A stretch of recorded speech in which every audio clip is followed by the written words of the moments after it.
Everybody, how's it going? Today I am here with a Bang & Olufsen Beosound 2000 system, and if you guys have watched my other two videos which I made on the Magnat speakers, I picked this up in the same purchase as that the guy had it sort of sitting around and he wondered if I wanted to buy it.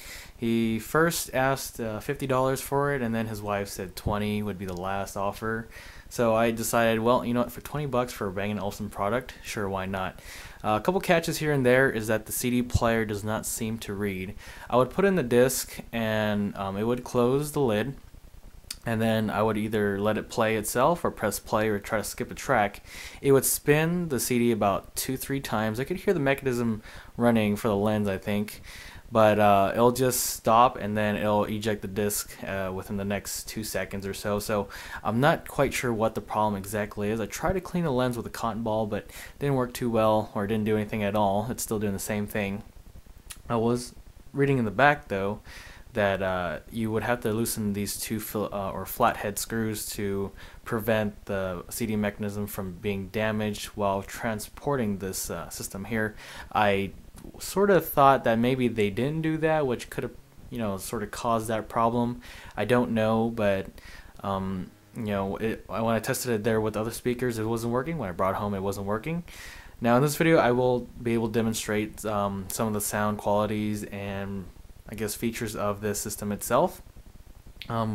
So let's go ahead and note some specs off, or not really specs, but some features. It does have a built-in CD player, a tape deck, AM/FM tuner, and a auxiliary port in the back, which is a special plug which looks like a record player plug that usually goes into an amplifier, but what it actually is just that plug that splits out into a RCA female jack, I believe, from what I've seen online. It's not too pricey. It's like 20 bucks. You know, if you really like the system for what it is, 20 bucks is actually not too bad. Anyways, the front sliding door, which is motion sensor, still works perfect fine.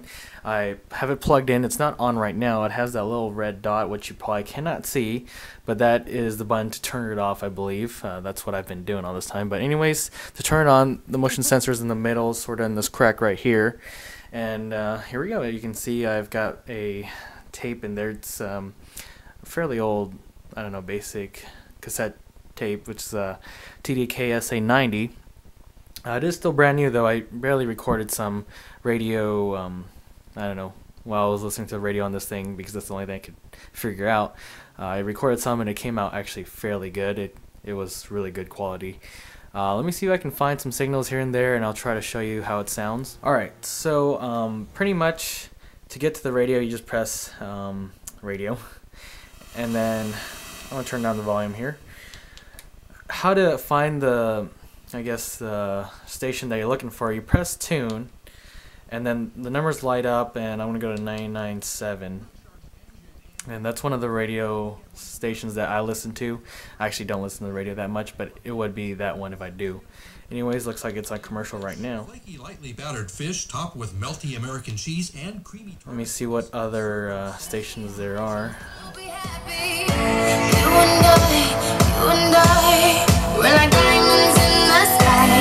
You're a shooting star, I see, a vision of ecstasy. When you hold me, I'm alive. We're like diamonds in the sky. I knew that we could come on right away. Oh, right away. Anyways, yeah. The way it sounds, it's actually absolutely amazing for the size of this thing. Of course, it is a Bang & Olufsen product. You know, you can't go wrong with their products. In the room, it actually fills up the room fairly nicely. It's not too bassy or anything, so don't expect them to sound like tower speakers or something with really large woofers, but I mean, it's definitely well balanced, and you know, it's amazing for what it is. Tape, let's see, what did I record? I forgot. I think it was part of the radio. Let's see.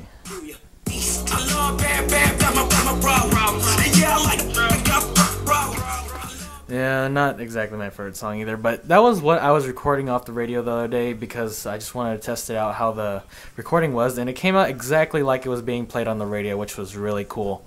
Auxiliary, like I said, I don't have the plug for it, so I can't demonstrate that. Tape, I'm demonstrating that right now. I already demonstrated the radio. CD, I'll show you what that does. anyways, let me point you guys up a little bit.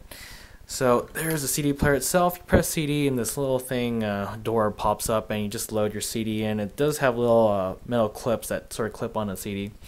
And every time I load the CD or take it out, the lens is still in the same place, so I don't exactly know if it's working or not. I hear, like, I think it's working, but I really don't. Anyways, you just press load and it'll close it. Of course, there's no CD in there. Couple other things. This little antenna on top, that should be the FM antenna. There is a wire leading to the back connecting to the rest of the unit.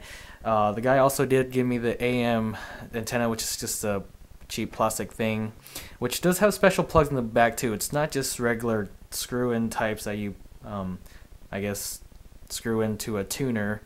I don't know how to explain that, but I can show you if I do. Anyways, so it's not working.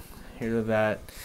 Overall, the condition of the unit is in fairly good condition. All the speakers work. Just the CD player is the only problem, and I'm missing the original remote too. If I had that, that thing would be worth a lot. Right now, I am sort of in a way trying to get rid of it because I don't like using these things. And I mean, even though how cool it is, I just don't have use for it. So coming to the end, how to turn it off. It's pretty much this button. This is the one I was talking about in the beginning. You press that, turns it off. Give it a couple seconds here and there. I noticed the first couple times it was really slow, and as you can see right now, it's still pretty slow. It takes a little bit to close the door and turn itself fully off or put it on standby. But anyways, this is pretty much towards the end, and I guess if you guys have any questions or comments, please feel free to let me know. I'd be happy to hear from you. Of course, I don't know too much, but I'll try to answer my best, or let me know something about it. And other than that, I just want to thank you guys for watching.